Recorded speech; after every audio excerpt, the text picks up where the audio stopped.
Hello, a very warm welcome to Handcrafts with Nadine. My name is Nadine and I'm coming to you from a rainy day here in northern New South Wales, Australia. I'm originally from Montreal, Canada, and I live here with my husband, with whom we have a small business. We make coconut yogurt, coconut ice cream, chocolate mousse, brownie bites, ice cream sandwiches, all kinds of dairy-free goodness. Our two teenage daughters, one who just turned 18, and our little 2.5-year-old Labrador named Bear. I hope you can hear me over the rain. The rain is kind of coming and going, and it can get quite heavy here where I live. Okay, today I'm going to talk to you about a new cast on. It is a sweater by Petite. I finished a sock, so I'm going to, not a pair of socks, but I finished a sock, so by Andrea Mowry, so I'm going to show that. And I'm going to talk a little bit about my experience with unspun yarn, which leads me to what I'm wearing. This is the November jacket, also by Petite.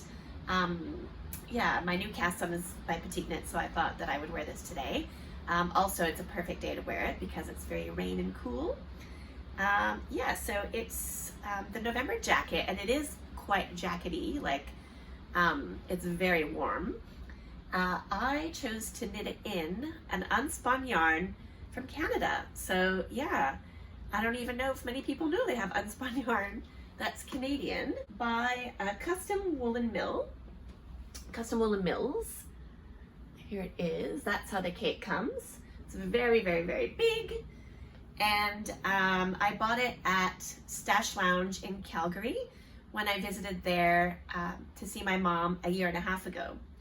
So it is unspun, and I had never knit with unspun yarn before. I've never seen the Manchalope, Plotulope, Nudidin. I've never held it or seen it before. So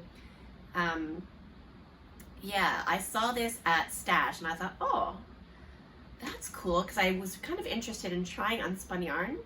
However, it comes in 6 strands, so I don't know if you can see. I think the other unspuns are either single or sometimes double. This one has 6, and so the reason is you're meant to knit it as a bulky weight all together, and it's traditionally used by the Cowichan people who are Salish,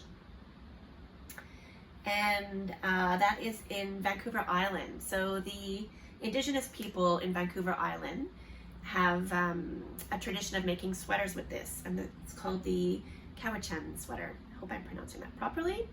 And I think I'll show a photo of what it looks like.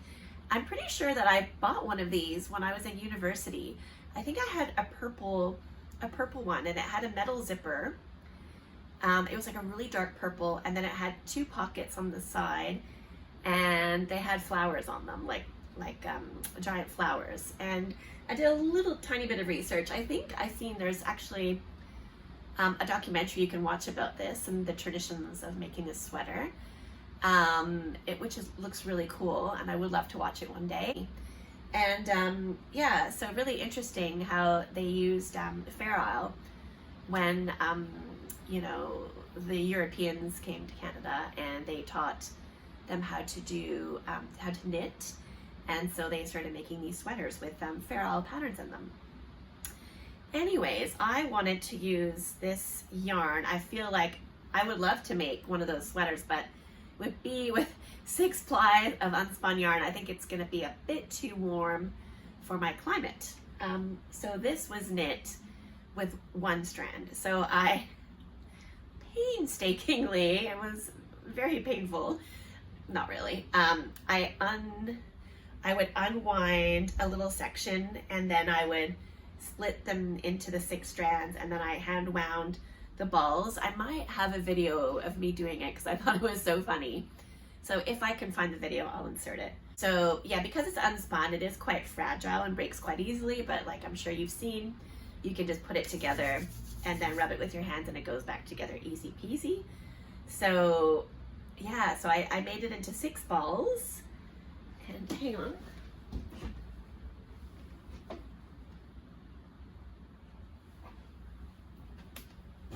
So that's one of the balls. I had quite a bit left over. I bought 3 of these, and I think I used 2 minus that much.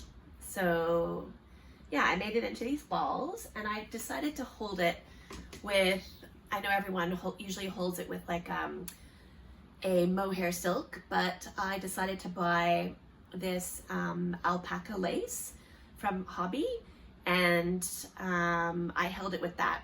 Now in hindsight, I don't know if it would have made a difference if I would have used a proper mohair, but the alpaca silk was it's very, very fine. So it didn't really do much, except I thought it would add a bit of structure, which it did. Now in hindsight, when I look at the projects, like the actual photo of this pattern and the projects, I think I chose the wrong type of yarn. And I did see, I think after I'd done a little bit of knitting of it, that one of the projects, one of the people had mentioned that they also used unspun and they regretted it. They said it was not the right yarn. And yeah, the whole thing is knit in brioche, which brioche and double knitting. So you knit the button band as you go.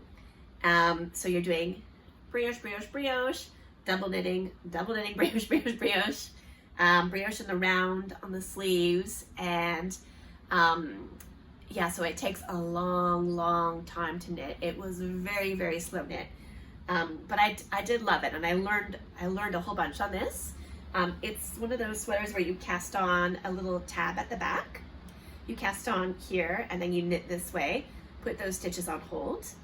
That being said, if you do make this sweater, I would recommend doing a provisional cast on here, on this little where you cast on, because you end up picking that up again, and the way that it got picked up you can kind of see, so it doesn't look as nice. So if you're going to make this sweater or something like it, I would recommend a provisional cast on.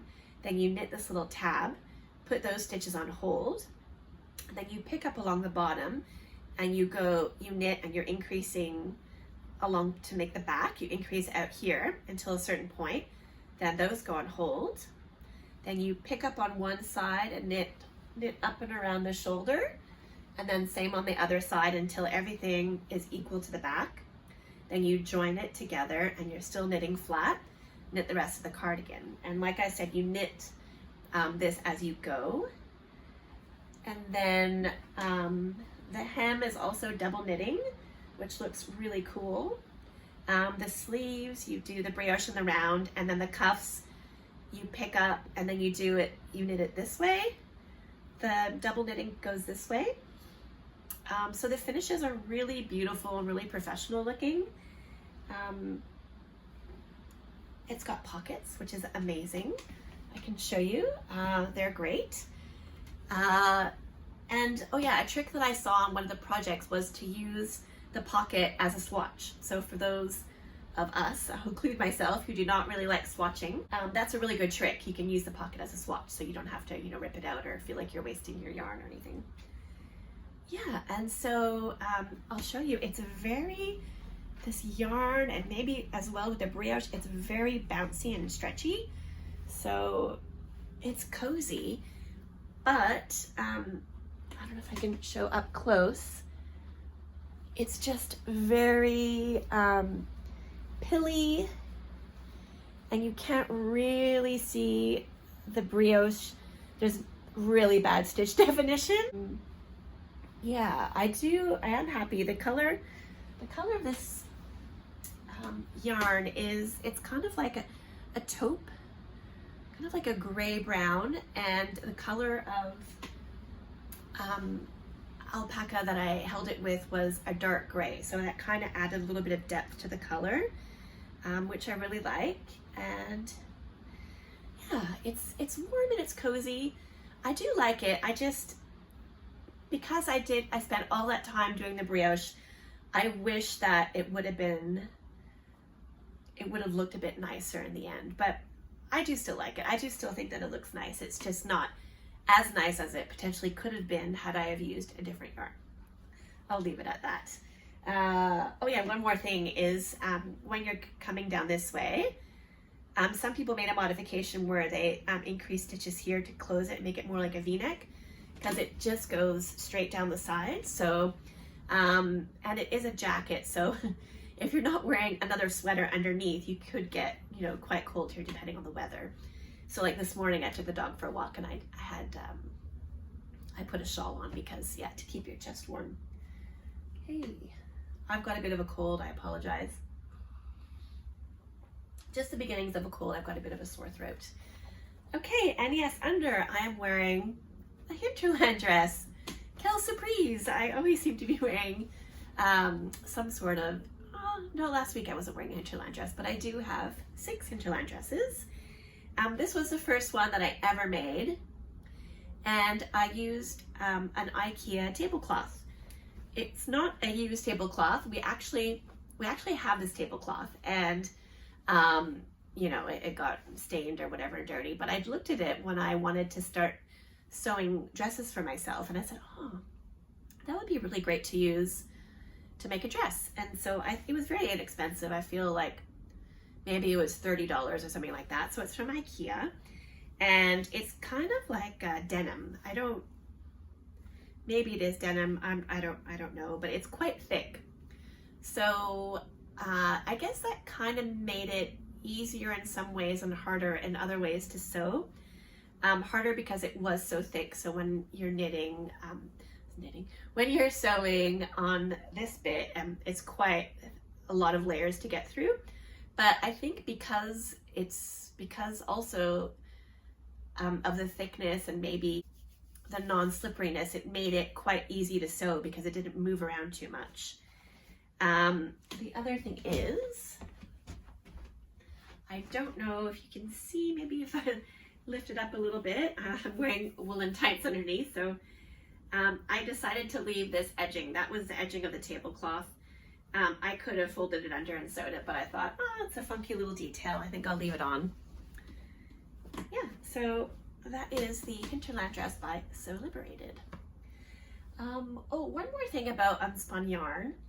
So I've told before that I really enjoy buying my yarn on Facebook Marketplace.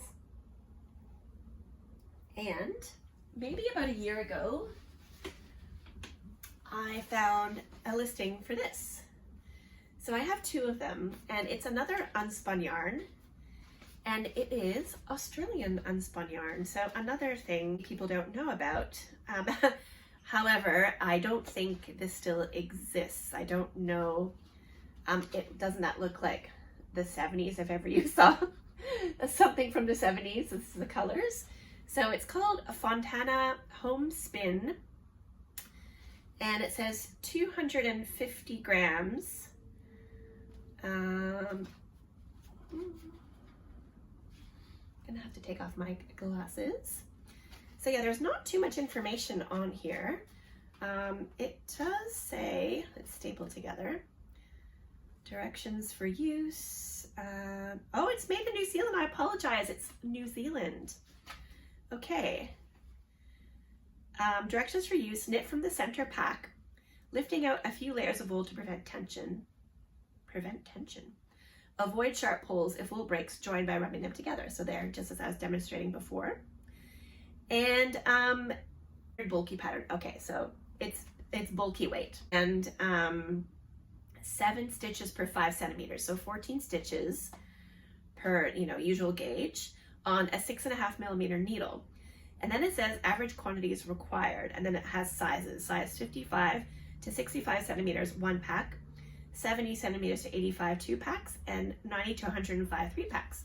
So I have 2 of these, so I technically should have enough for a sweater to fit me.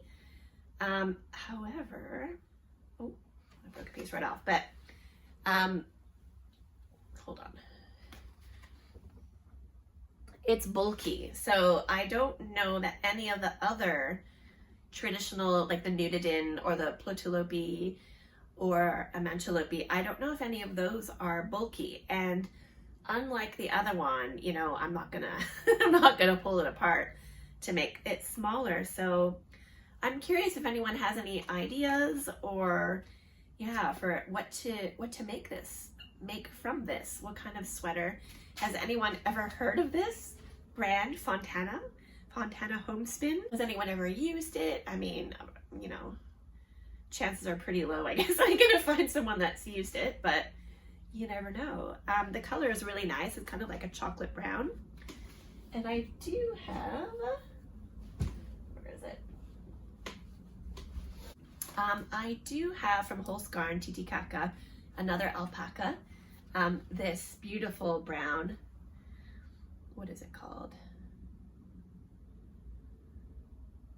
Favorite Havana. Again, the FRV. I guess maybe that's, yeah, the last time I used this yarn it said FRV as well.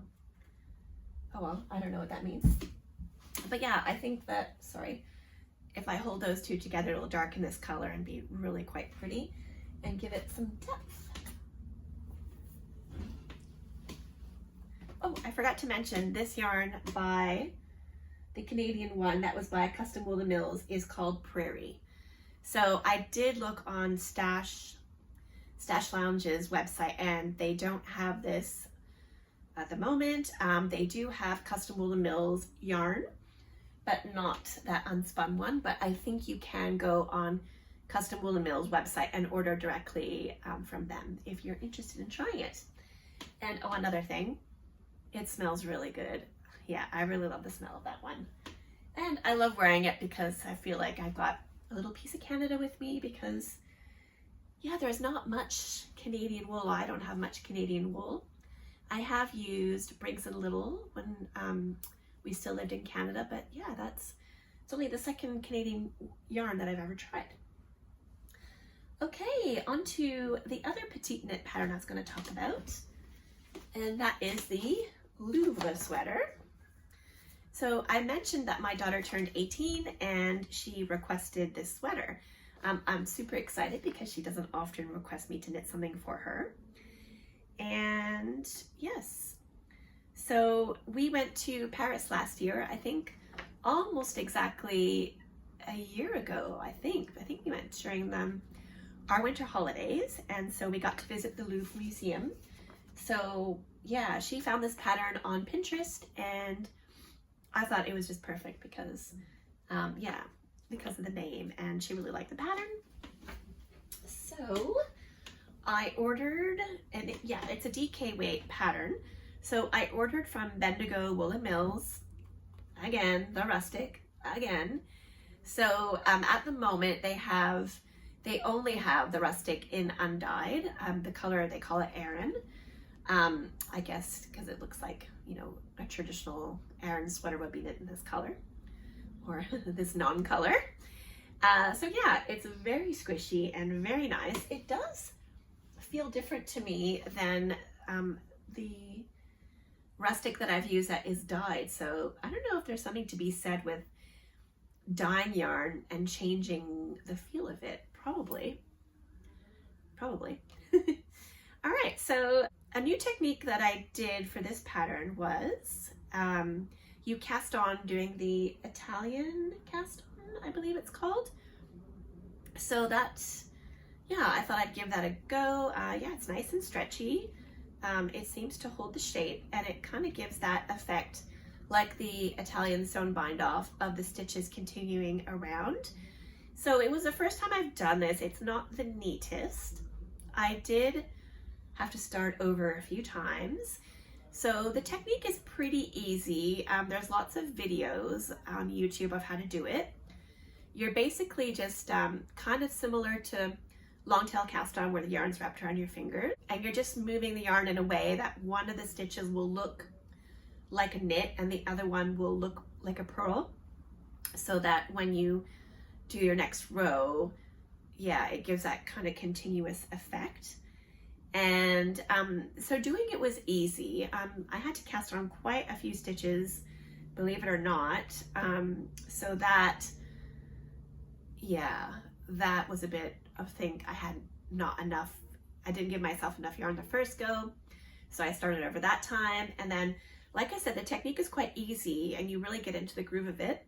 But it doesn't really lie nicely on your needle, and especially on the cable. So I found that bit was quite tricky to then join in the round and knit without twisting it.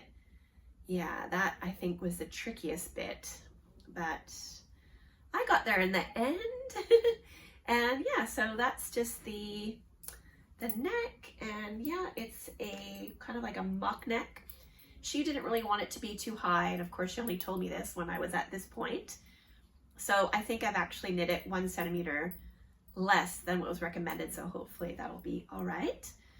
It's quite soft, and I know it will soften more with wear and washing. So that's for her. I'm so happy that I'm knitting something for my daughter. Okay, the next thing is a finished object, or half of a pair. Oops, I did not sew in my end, but there is my Craspedia sock by Andrea Mowry. I'm very proud to have finished this because it took a long time. So not only is half of the entire sock knit using cables, there's also bobbles. I feel like the bobbles wasn't that big of a deal. There's only, I think, 12 in the whole thing. And this middle bit wasn't that bad, but these little, I think they might be called honeycomb stitches on the side, they were a lot. Especially working with the very fine sock needles. I found it to be, very slow. Not to mention that I decided to use these little tiny, I forget what they're called.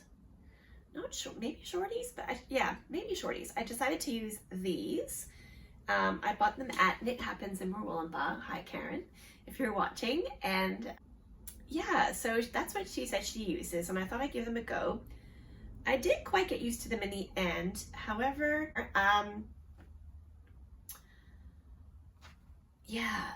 using a new type of needle and doing the cables, it just made it very slow. So I did decide in the end to hold the smaller. You get 2 cables and 2 different needle sizes in the kit. And so I decided to hold the smaller needle in my right hand and the longer needle in my left. I hold my yarn in my right hand as well. So I just found it was easier to rest the longer needle on this hand for the way I knit. And then I held the little needle in my fingers. I did find it, I do wrap the yarn around my finger when I knit, and so I found it a bit tricky to keep. Like normally I wrap, let me show you. Just grab this.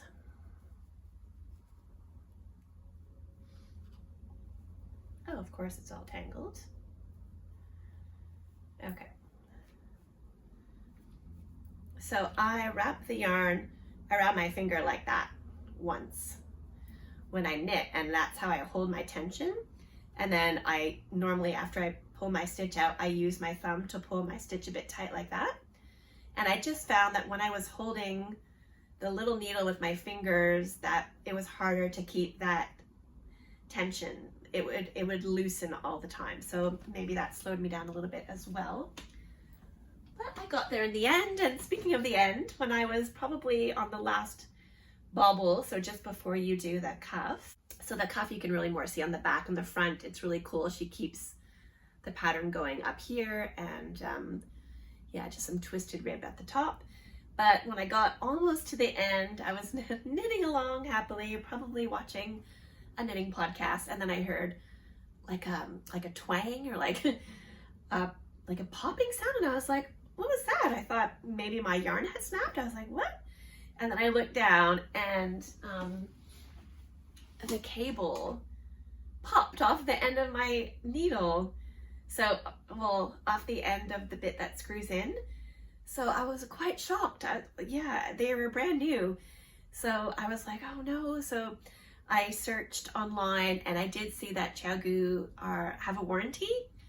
So I contacted Karen from Knit Happens, and she said, oh, come on in and I'll replace it. And then, yeah, so she said she was going to look up and see if the manufacturer covers it. I hope it does, because I felt really bad. But at the same time, I was quite disappointed, because these are expensive cables. These are expensive needles, Xiaogu, and normally they're really, really good and known for, you know, that amazing cable, but that it popped off. I wasn't even finished the first sock that I'd knit. So that was a bit disappointing, but so luckily it comes with the two, so I was able to magic loop, because the other one had a longer cable, magic loop to finish that. And then the cuff is knit in one size smaller. So I used back to my regular ones, but however, a couple of weeks ago, the cable also broke off my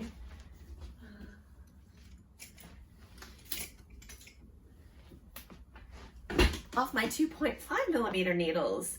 So yeah, so I was like, I finally got, you know, finagled my way to the end, and I got to this one and I was like, oh no, I forgot this one's broken. So I had to make a trip to see Karen anyways to get a new one. But yeah, it was quite funny. So I was doing the magic loop to do the cuff, and then in the end I would push the stitch at the end of the cable, and I was knitting off the cable. So yeah, it took quite a long time, but this all happened on the weekend, and she wasn't open until Monday.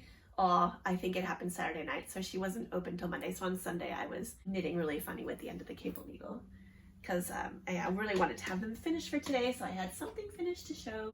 And so that's it. I'm very happy. They fit really nice. I used, is it Jenny's surprisingly stretchy cast off? And yeah, it's great. It's nice and stretchy. I haven't blocked them yet. I did try them on. They're very comfy. And oh yeah, they're knit in Retrosaria Rosa Pomar's Mondim, which is a sock yarn without nylon, hand wash only. So I'm excited to see how they wear. Most of my socks end up getting holes around here, so we'll see what happens. Yes, my husband, I knit a pair for him last year, and he hasn't worn any holes through them, so that's a good sign. Okay, oh yeah, last thing I wanted to mention. So I happened to be at a grocery store. It must have been after I went to Knit Happens in Mooroolamba. I was at the IGA in Mooroolamba, and at the checkout there was a magazine rack, and I used to love magazines. You know, when I was a teenager, I bought all the magazines, and my friend and I, when we were a bit older, we used to love going to Chapters and sitting down and just looking, yeah, through all the magazines. And yeah, but it's been years and years and years since I bought a magazine. And this one caught my eye. So it's Peppermint magazine. So I have made the Peppermint pocket skirt. Maybe I'll put a photo. And I've made the Peppermint loungewear set. So I made the loungewear set for my mom, and then another pair of the pants for myself. And yeah, it's an actual magazine. So I guess it doesn't come out every month. I don't know if it comes out twice a year or maybe 4 times a year. But yeah, I was very excited. It was $19.95, and it comes with a pattern, which is really cool and super cool because it's on a giant piece of paper, so you don't have to worry about cutting out and taping your pattern together, which is, you know, let's be honest, very tedious. So yeah, if the pattern is for a top, maybe not exactly something that I would wear, but oh, look at that, how beautiful. Regardless, yeah, it's a free pattern. That's really cool. So I haven't even looked at it yet. I just got it the other day, and I thought I would share it with you. I'm very excited to thumb through that. And that's it. Oh, a bit on visible mending. Very good. I do have socks that need mending. I wonder if they're referring to sewing mending, which would be interesting to learn as well, because yeah, a lot of my garments that I wear lately have been handmade, and I would love to learn how to repair them should I need to. Drinking some broth to nurse my cold, and that's all I have to talk about for today. So I hope that you enjoyed the podcast and like and subscribe and leave a comment. That would be great. All those things will help my channel to grow. Thank you so much if you're a returning viewer, and thank you for watching if you're a new viewer. And I hope that you really get to make something beautiful with your hands this week. And I look forward to seeing you again next week. Thank you so much for watching.